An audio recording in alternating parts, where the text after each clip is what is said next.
Hello viewers, स्वागत है आपका मेरे यूट्यूब चैनल में। My name is Nitin Pasrija और आज मैं आप लोगों के लिए लेकर आया हूँ class 9 lesson second the sound of music by Evelyn Glenny. बहुत ही इंस्पिरेशनल स्टोरी है एल्विन ग्लेनी की, बहुत ही अच्छा चैप्टर है। A most inspirational story I have ever read actually.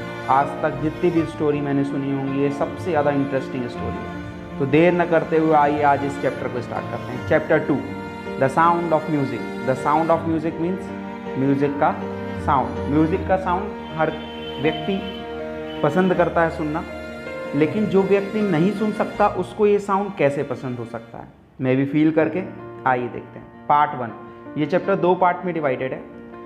अभी मैं आपको फर्स्ट पार्ट का ओवरव्यू दूंगा, पूरा एक्सप्लेन करूंगा। Then in the next video मैं पार्ट 2 आपको बताऊंगा। पार्ट 1 का नाम है Evelyn Glennie listens to sound without hearing it. Evelyn Glennie जो हैं वो साउंड को सुनती हैं, लिसन सुनती हैं, विदाउट हियरिंग इट, बगैर हियर किए। इसका मतलब एक व्यक्ति म्यूज़िक को सुनता है, साउंड को सुनता है बगैर सुने, ये कैसे पॉसिबल है? ये पॉसिबल है बाय फीलिंग इट। तो इसका मीनिंग हुआ एल्विन ग्लेनी जो है वो साउंड को सुनती हैं। कैसे सुनती हैं? फील करके, अपनी बॉडी में फील करके वो साउंड को सुनती हैं। तो ऐसा कैसे पॉसिबल है, क्या है इस चैप्टर में, आइए देखते हैं देर न करते हुए। ओके, चैप्टर हमारा स्टार्ट होता है। चैप्टर जब स्टार्ट होता है तो एक 17 साल की लड़की, इवन वो 17 साल की भी नहीं लग रही है, तो उससे छोटी लग रही है, एक पतली सी 17 साल की लड़की एक ट्रेन प्लेटफॉर्म में, जैसे आप स्टेशन जाते होंगे, प्लेटफॉर्म में जाते होंगे, तो ये अंडरग्राउंड ट्रेन प्लेटफॉर्म है, वहाँ पर वो लड़की है। वो लड़की, जैसे ट्रेन जब आती है तो हम देखते हैं थोड़ा सा वाइब्रेशन होता है प्लेटफॉर्म में, वो लड़की वाइब्रेशन को फील कर रही है। वाइब्रेशन को क्या कर रही है? फील कर रही है। वो जा कहाँ रही है? वो जा रही है royal academy of music in London. वो स्कॉटलैंड से है और आज वो रॉयल एकेडमी ऑफ म्यूज़िक, बहुत ही फेमस एकेडमी है म्यूज़िक की जो कि लंदन में है, वहाँ वो जा रही है। कहाँ से? स्कॉटलैंड से। अब क्यों जा रही है वहाँ पर? बेसिकली म्यूज़िक सीखने जा रही होगी क्योंकि उसको म्यूज़िक का शौक़ होगा। बट आज जब मैं कह रहा हूँ कि वो वाइब्रेशन को फील कर रही है, इससे क्या मतलब है? वो देख नहीं रही, देख रही है बट वो सुन नहीं रही है। वो क्या कर रही है? वाइब्रेशन को फील कर रही है, ट्रेन के साउंड को फील कर रही है। तो अब हम थोड़ा सा फ्लैशबैक में चलते हैं ये समझने के लिए कि वो साउंड को सुन नहीं रही है, वो क्या कर रही है? केवल फील कर रही है। चलिए फ्लैशबैक में चलते हैं एवलिन ग्लेनी की तरफ। एल्विन ग्लेनी जो थी उसको सुनाई नहीं देता था। जब वो 8 साल की थी तो उसकी मदर को ऐसा एहसास हुआ, एक बार जब वो पियानो प्ले करने के लिए एल्विन को बुलाती हैं तो एल्विन सुनती नहीं है, तो उनको एहसास होता है कि एल्विन कम सुनती है। धीरे धीरे समय बीतता है। जब वो 11 ईयर्स की होती हैं तो उनके टीचर और फ्रेंड्स से पता चलता है उनके मार्क्स भी कम आते हैं। तो टीचर्स जो रहते हैं वो पेरेंट्स को बुलाते हैं और बताते हैं कि ग्लेनी को स्पेशल स्कूल की ज़रूरत है। ग्लेनी को हियरिंग प्रॉब्लम है, इस कारण से उसके नंबर कम आ रहे हैं। उसको आपको डॉक्टर को दिखाना चाहिए और उसे कोई ऐसे स्कूल में एडमिट कराना चाहिए जहाँ पर हियरिंग एड्स वगैरह देते हों, ऐसी मशीन वगैरह देते हों कान में लगाने की, या कुछ स्पेशल स्कूल रहते हैं जो स्पेशल बच्चों के लिए रहते हैं, जो डिसेबल्ड बच्चे रहते हैं, जो विसंगति वाले बच्चे रहते हैं, जिनको कुछ सुनने में देखने में प्रॉब्लम रहती है, उनके लिए अलग से स्कूल रहते हैं। तो उनके टीचर सजेस्ट करते हैं कि उनको वैसे स्कूल में जाना चाहिए। एल्विन यहाँ पर ये सोचती हैं कि वो छोड़ेंगी तो नहीं, गिव अप नहीं करेंगी। वो नॉर्मल लाइफ जीने में पूरी तरह डिटरमाइंड है कि वो नॉर्मल लाइफ ही जिएंगी और जो उनका इंटरेस्ट है म्यूज़िक का उसको वो फुलफ़िल करेंगी। एक दिन वो देखती हैं कि उस स्कूल में एक गर्ल ज़ाइलोफ़ोन बजा रही थी। ज़ाइलोफ़ोन, आप ये पिक्चर देख रहे होंगे ज़ाइलोफ़ोन की, यहाँ पर लकड़ी का होता है वो, और उसमें म्यूज़िक काफ़ी वुडन बार्स लगे रहते हैं, देख रहे होंगे यहाँ पर, अलग अलग लेंथ के, बड़े से छोटे होते जाते हैं। ये ज़ाइलोफ़ोन होता है। तो देखती है एक लड़की को कि वो जाइलोफोन बजा रही है, उसके भी इच्छा करती है कि वो भी जाइलोफोन बजाए, लेकिन वहाँ के जो टीचर रहते हैं उसको काफ़ी डिस्करेज करते हैं कि ये पॉसिबल नहीं है तुम्हारे लिए, तुम नहीं कर पाओगी। वो काफ़ी उदास होती है इस पर। लेकिन उसके एक टीचर रहते हैं जिसका नाम रहता है रॉन फॉप्स। रॉन फॉप्स एक तबला टीचर है जो तबला वगैरह सिखाते हैं वहाँ पर। रॉन फॉप्स को लगता है कि इसमें काफ़ी पोटेंशियल है, काफ़ी शक्ति है, काफ़ी एनर्जी है और ये कर सकती है लड़की। तो वो 2 ड्रम लाते हैं और वो बजाने लगते हैं, 2 बीट बजाते हैं ड्रम में, और वो उसे कहते हैं don't listen through your ears, try to sense it some other way. मतलब इसको अपने कानों से मत सुनो, इसको किसी और तरीके से सेंस करने की कोशिश करो। सडनली एल्विन को ये रियलाइज़ होता है कि जो ड्रम बज रहा है वो उनकी वेस्ट में, अप साइड में और लोअर साइड में उनको कुछ फील हो रहा है। फोप्स उसे बार फिर से बजाते हैं और एल्विन को ये लगता है कि उसके नोट्स जो हैं, जो ड्रम के नोट्स हैं, वो बॉडी में फील कर सकती है, आज उसके वाइब्रेशन को फील कर सकती है। तो वो बताती हैं कि उन्होंने ये कैसे हुआ, just because of the hard work and the determination. जब हमारी लगन, डिटर्मिनेशन मतलब लगन, जब हम लगन हमारी किसी चीज़ के प्रति होती है और जब हम उस चीज़ के प्रति हार्ड वर्क करते हैं तो वो इम्पॉसिबल चीज़ भी पॉसिबल होती है, ये वो बताती हैं। इस जगह से, जहाँ से उन्होंने सीखना चालू किया, इस जगह से पीछे मुड़ के उन्होंने कभी नहीं देखा।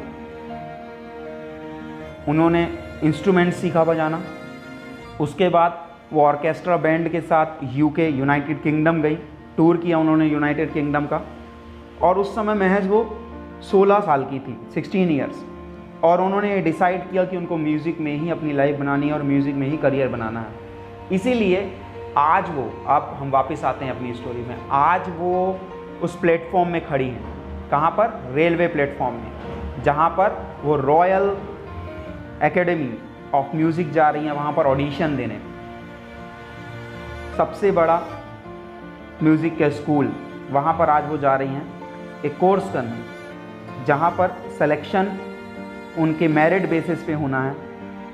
तो आज वो वहाँ जा रही हैं। जब वो रॉयल एकेडमी पहुँचती हैं तो वहाँ पर उनके मार्क्स, हिस्ट्री में जितने भी स्टूडेंट्स उस एकेडमी में आए उनमें सबसे अच्छे मार्क्स इनके आते हैं।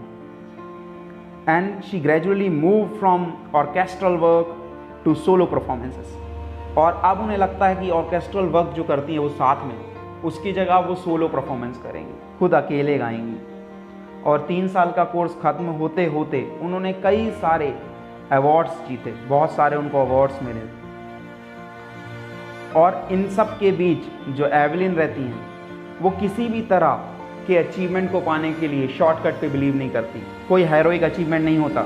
हेरोइक अचीवमेंट मतलब ऐसा कोई सक्सेस नहीं है कि रात को आप सो रहे हैं और सुबह उठें तो वो सक्सेस मिल जाए, ऐसे सक्सेस कभी नहीं मिलती।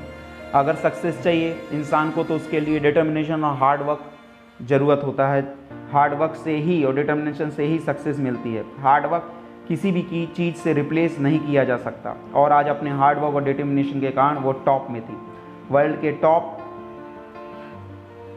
पर परक्यूशनिस्ट। इसका मतलब रहता है, परक्यूशनिस्ट मतलब जो एक व्यक्ति बहुत सारे इंस्ट्रूमेंट को बजा सकता है।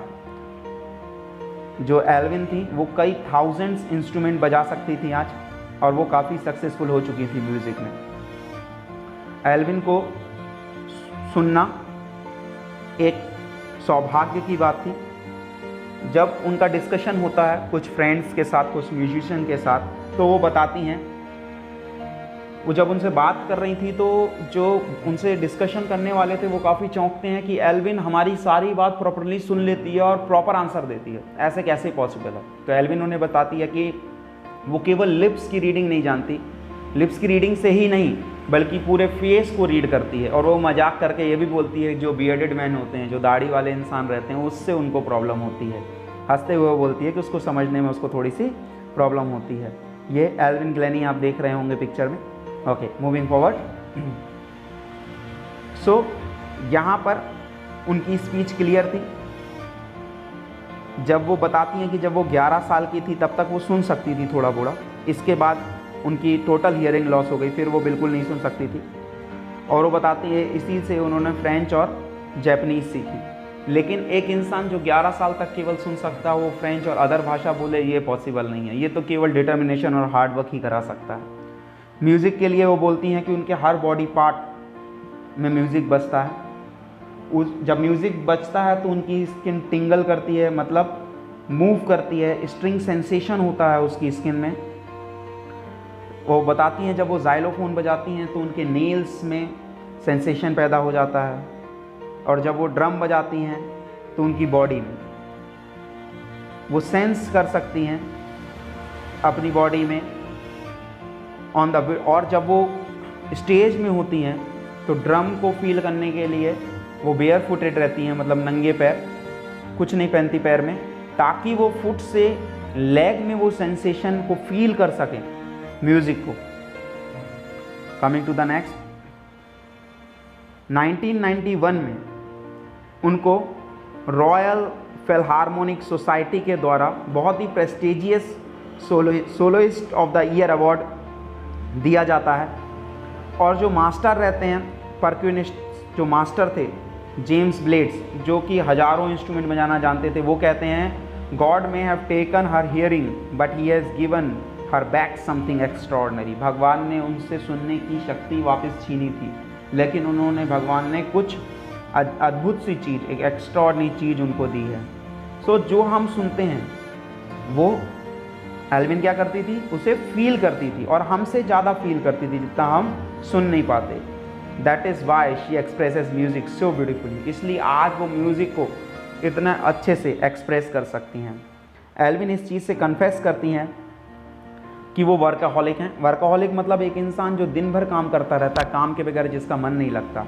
वो बताती हैं कि वो वर्कaholic हैं, और वो काफ़ी क्लासिकल म्यूजिशियन जो वर्क करते हैं, हार्ड वर्क करते हैं, उनसे भी ज़्यादा वो हार्ड वर्क करती हैं। काफ़ी सारे अवार्ड्स उन्होंने जीते हैं, उन्होंने काफ़ी सारे कंसर्ट्स किए हैं प्रिजन्स में, जेल्स में, हॉस्पिटल्स में, और काफ़ी सारे यंग म्यूजिशियन के साथ। एन रिचलिन ऑफ द बेथोवन फंड्स, एक फंड है, उसके लिए उन डीफ चिल्ड्रन बोलते हैं, वहाँ के जो डीफ चिल्ड्रन है वो बोलते हैं कि वो उनके लिए एक शाइनिंग इंस्पिरेशन है, एक प्रेरणा स्रोत है वो जो एवलिन है, कि जब वो इतना कर सकती है तो हम क्यों नहीं। डीफ भी बहुत कुछ कर सकते हैं।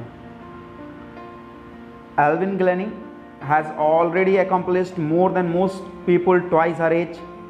She has brought percussion to the front of orchestra and demonstrated that it can be very moving.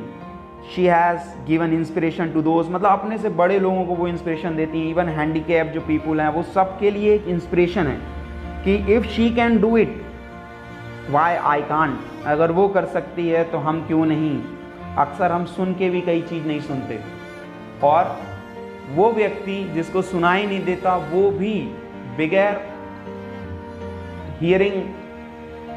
Hearing sense के भी वो सब चीज़ें सुन सकता है। It is the most motivational part of this chapter. So I hope students you have understood the chapter. बहुत ही अच्छा chapter है, बहुत इंस्पायर करता है हमें कि जो व्यक्ति सुन नहीं सकता वो भी बॉडी से फील करके सब कुछ समझ ले रहा है, सुन ले रहा है, फेस एक्सप्रेशन से सुन ले रहा है। और आज जब हम सब कुछ सुन सकते हैं फिर भी नहीं सुनते, दैट इज़ द थिंग। और एक और इम्पॉर्टेंट चीज़ जो इस चैप्टर से हमें सीखने को मिलती है, that for the success, if you want success, there is no shortcut. कोई शॉर्टकट नहीं है, just hard work and the determination is the key towards the success. अगर आप आज सक्सेस होना चाहते हैं तो केवल हार्ड वर्क और डिटर्मिनेशन होना चाहिए। कोई भी बाउंड्रीज, कोई भी कमी आपको रोक नहीं सकती अगर आप में हार्ड वर्क और डिटर्मिनेशन है। So viewers, students, listen it carefully, and if you like my video, please like, subscribe my channel. Thank you very much. Goodbye. Have a very nice day.